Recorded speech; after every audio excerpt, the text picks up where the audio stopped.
Imaginen un tiempo antes del tiempo, un lienzo de silencio absoluto, una oscuridad profunda y sin forma que se extendía hasta el infinito. No existían las montañas que hoy rascan el cielo, ni los océanos que susurran secretos en las costas. No había un amanecer que prometiera un nuevo día, ni un crepúsculo que invitara al descanso. Era un vacío expectante, un lienzo en blanco esperando la primera pincelada del artista supremo. Y entonces, desde el corazón de esa nada, una voz resonó. No fue un estruendo, sino una vibración creadora, una palabra cargada de poder y propósito. Hágase la luz. Y la luz fue hecha. Una explosión de claridad pura que danzó y se separó de las sombras, estableciendo para siempre el ritmo del día y la noche. Este fue el primer amanecer del universo. Con esa misma autoridad serena, la voz continuó su obra maestra. Separó las aguas de arriba de las aguas de abajo, creando el firmamento, un vasto manto azul salpicado de nubes. Ordenó a las aguas inferiores que se reunieran en un solo lugar, y la tierra seca emergió, un escenario listo para ser poblado. La tierra, al principio desnuda, escuchó la orden de producir vida, y al instante brotó un tapiz de verde esmeralda, hierbas tiernas, plantas que daban semilla y árboles majestuosos cuyos frutos prometían deleite y sustento. La voz entonces adornó los cielos. Creó dos grandes lumbreras, el sol, un disco de fuego radiante para gobernar el día, y la luna, una perla de luz plateada para presidir la noche. Y para que la oscuridad no fuera absoluta, esparció un polvo de diamantes por el firmamento. Las estrellas, cada una un faro en la inmensidad del cosmos. El mundo ya era hermoso, pero le faltaba movimiento.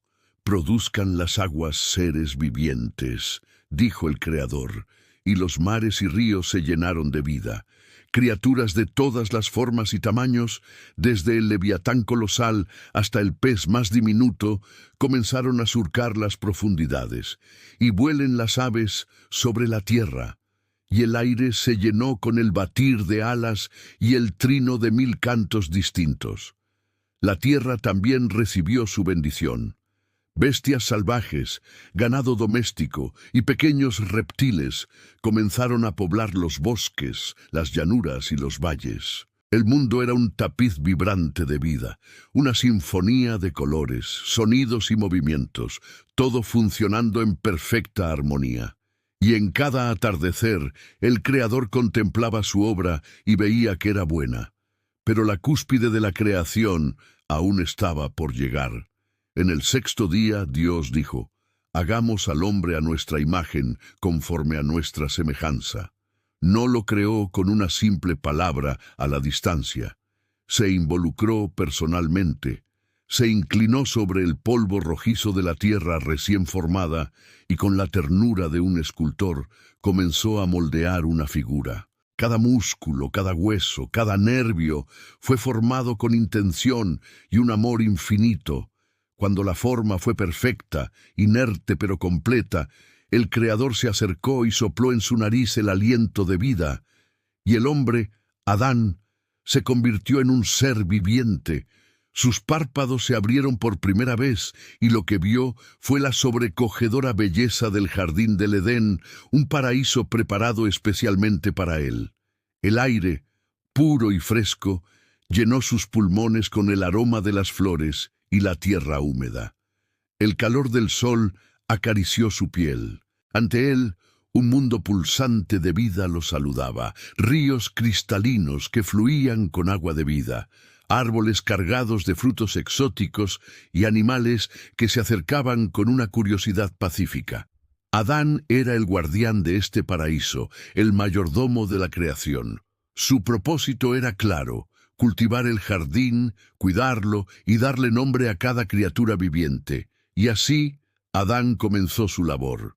Tú serás llamado león, decía, y el gran felino de melena dorada rugía en aprobación. Y tú, águila, y el ave majestuosa surcaba los cielos. En este proceso, Adán demostraba su sabiduría y su dominio, pero a medida que observaba a las criaturas, notaba un patrón. Todas tenían su pareja. Los pájaros volaban en pares, los lobos corrían en manadas, los ciervos pastaban juntos. Y en medio de toda esa compañía, una verdad silenciosa comenzó a crecer en su corazón. Él estaba solo. Dios, que conoce los corazones antes de que se formen, vio la soledad de Adán, y con esa sabiduría amorosa declaró: «No es bueno que el hombre esté solo, le haré una ayuda idónea para él». Entonces, el Creador hizo caer sobre Adán un sueño profundo, un descanso sagrado. Mientras dormía, Dios no tomó más polvo de la tierra. En un acto de intimidad sin precedentes, tomó una de las costillas de Adán, del costado, cerca del corazón. Y de esa costilla, de esa parte de Adán mismo, formó a la mujer, no como una réplica, sino como un complemento perfecto. Cuando Adán despertó, la vio, y en ese instante el universo pareció contener la respiración. Un reconocimiento profundo, un eco del alma brotó de sus labios.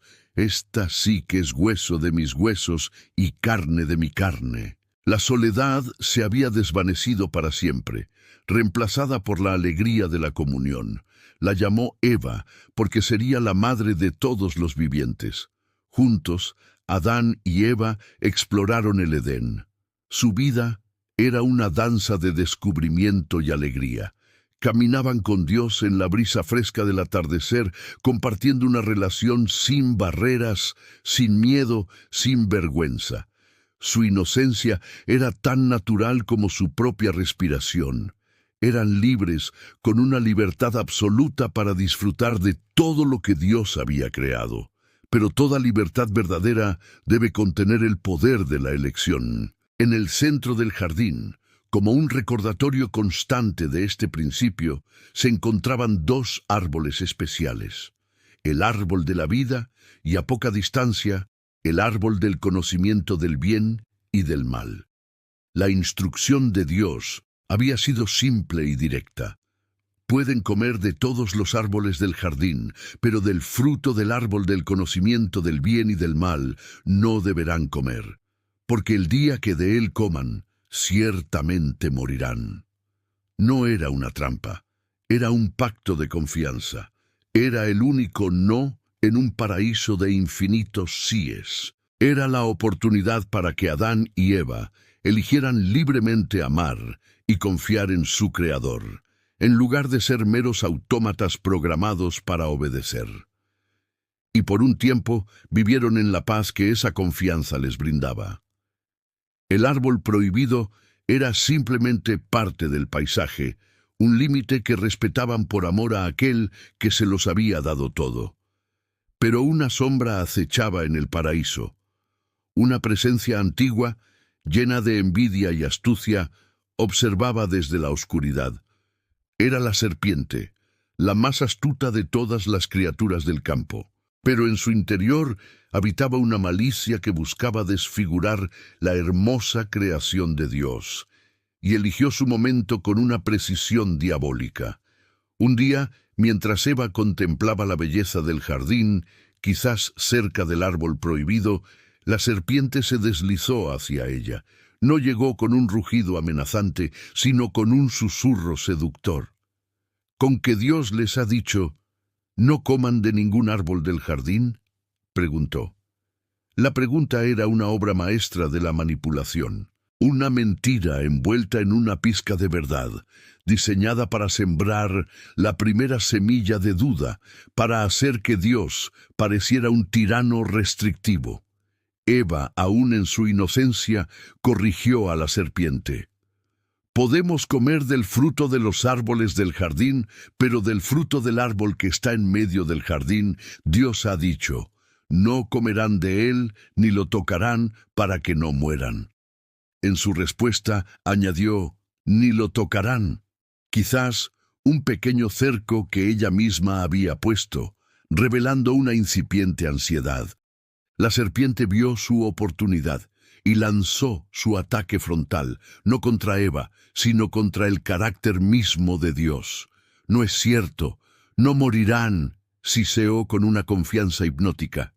Dios sabe muy bien que el día que coman de él, se les abrirán los ojos y llegarán a ser como Dios, conocedores del bien y del mal. Fue el veneno perfecto. Apeló a su curiosidad, a su deseo de crecer, a la ambición latente de ser su propia autoridad. Ser como Dios. La promesa resonó en la mente de Eva. Miró el árbol de una manera nueva. De repente, el fruto parecía irresistiblemente bueno para comer, agradable a los ojos y, sobre todo, deseable para alcanzar la sabiduría. La palabra de la serpiente parecía más atractiva que la advertencia de Dios. Su mente comenzó a racionalizar. ¿Qué daño podría hacer una simple fruta? ¿No era Dios bueno? ¿Por qué les negaría algo tan maravilloso? La confianza se erosionó, reemplazada por la sospecha. La voz de Dios se sentía lejana, mientras que el susurro de la serpiente era inmediato y tentador. Por un momento, el destino de la humanidad pendió de un hilo. La pureza del jardín, la armonía de la creación, todo estaba en juego. Y entonces, en un acto que cambiaría el curso de la historia, extendió su mano, arrancó el fruto y le dio un mordisco. No hubo un terremoto, el cielo no se oscureció, pero en el reino espiritual algo se fracturó irrevocablemente. Una sensación extraña, un conocimiento que no era sabiduría, comenzó a invadirla.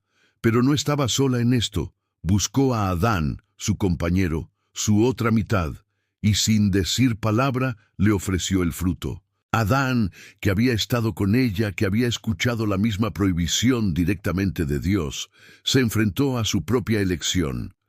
Quizás vio el cambio en los ojos de Eva. Quizás el miedo a perderla, a estar solo de nuevo, fue más fuerte que su fidelidad a Dios. No cuestionó, no argumentó. Tomó el fruto de la mano de su esposa y comió. En ese instante, el universo gimió. Los ojos de ambos se abrieron, pero no a la divinidad, sino a su propia desnudez. Por primera vez se vieron a sí mismos y sintieron vergüenza. La inocencia que había sido su vestidura natural se había desvanecido, reemplazada por una vulnerabilidad cruda y una nueva emoción desconocida: el miedo. Desesperados, corrieron a coser hojas de higuera para cubrirse, un intento inútil de ocultar su nueva realidad interior. Y entonces, en la brisa del atardecer, escucharon un sonido que antes les traía alegría, pero que ahora les infundía pavor: los pasos de Dios caminando por el jardín. El pánico se apoderó de ellos. La comunión se había roto, y su instinto ya no era correr hacia su Creador, sino esconderse de él. Se ocultaron entre los árboles, agazapados en las sombras, esperando pasar desapercibidos. Pero ¿quién puede esconderse del que todo lo ve? La voz de Dios resonó, no con furia, sino con la tristeza de un padre con el corazón roto. Adán, ¿dónde estás? La pregunta no buscaba información, sino introspección. Desde su escondite, Adán respondió temblando: escuché tu voz en el jardín y tuve miedo porque estaba desnudo, por eso me escondí. La confesión reveló la tragedia. El miedo había reemplazado al amor. Dios continuó con suavidad: ¿y quién te dijo que estabas desnudo? ¿Acaso comiste del árbol del que te prohibí comer? Atrapado, el instinto de Adán no fue el arrepentimiento, sino la autopreservación. Señaló a su esposa: la mujer que me diste por compañera, ella me dio del fruto y yo comí. En una sola frase, culpó a Eva y sutilmente a Dios mismo. La mirada divina se posó en Eva. ¿Qué es lo que has hecho? Y ella, siguiendo el mismo patrón de evasión, respondió: la serpiente me engañó y comí. La culpa se había pasado de uno a otro, rompiendo la unidad que una vez compartieron. El juicio era inevitable, pero estaba teñido de una promesa. A la serpiente Dios le dijo: maldita serás, Pondré enemistad entre tú y la mujer, y entre tu descendencia y la suya. Su descendiente te aplastará la cabeza, y tú le herirás en el talón. En medio de la catástrofe, Dios sembró la primera promesa de un Redentor venidero, alguien nacido de mujer que un día daría el golpe mortal al mal. A Eva le habló de dolor en el parto y de conflicto en la relación que una vez fue perfecta, y a Adán le habló de una tierra que ahora produciría espinas y cardos. El trabajo, antes un placer, se convertiría en una lucha agotadora, y ambos recibieron la sentencia final, la mortalidad. Polvo eres y al polvo volverás. La perfección se había perdido. Pero incluso en el juicio, la gracia de Dios se manifestó. Vio sus frágiles coberturas de hojas y supo que eran insuficientes. En un acto de profunda misericordia, Dios mismo les hizo túnicas de pieles de animales y los vistió. Fue el primer sacrificio. Una vida inocente fue tomada para cubrir la vergüenza de los culpables. Una prefiguración sombría de un sacrificio futuro, definitivo y perfecto. Finalmente, con un dolor inmenso, Dios los expulsó del paraíso, no por venganza, sino para protegerlos, para evitar que comieran del árbol de la vida y vivieran eternamente en su estado caído y separado de él. Colocó querubines y una espada de fuego para guardar el camino de regreso. Adán y Eva dieron sus primeros pasos en un mundo que, aunque todavía hermoso, ahora era hostil. El sol se sentía diferente sobre su piel. El viento susurraba una melodía más triste. Llevaban consigo el peso de su elección, el dolor de la pérdida y la incertidumbre de un futuro de lucha. Pero también llevaban algo más. El recuerdo de la gracia en la mirada de su Creador y la semilla de una promesa susurrada. La historia no había terminado. La larga y ardua jornada de regreso a casa, el gran relato de la redención, apenas acababa de comenzar.